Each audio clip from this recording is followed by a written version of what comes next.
In this video, we're going to show how we can add in assets that are used as implements to pick up the costings when they're actually used in general tasks.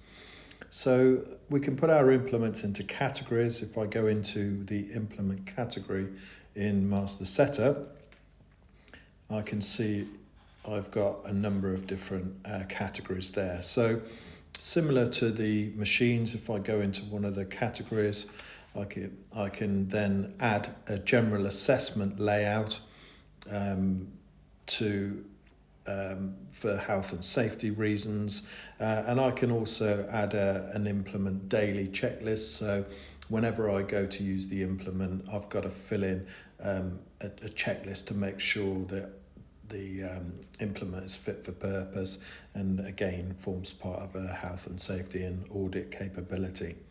So I'll just come back out of there and back into Master Setup and to Implements.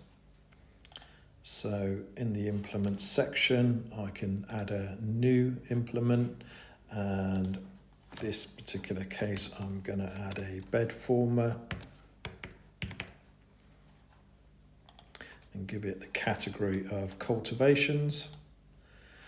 And we've got a volume capacity field. That's mainly if you're using sprayers and you wanted to record the volume of the spray tank.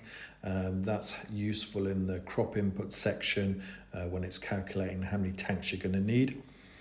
So I can associate my implement with a particular business branch if it's stored at a particular farm. Again, I can give it a registration number, and again, useful, I can locate this particular implement in a field, and I can add images to it.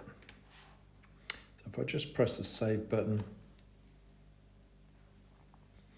I'm just going to go into the dashboard now, and on the map I'll just show you where the implements section is used. So if I just pick out the implement category of cultivations, and I can then see where my bed former is, where I've push pinned it on the map. So again, a really useful way of keeping track of your implements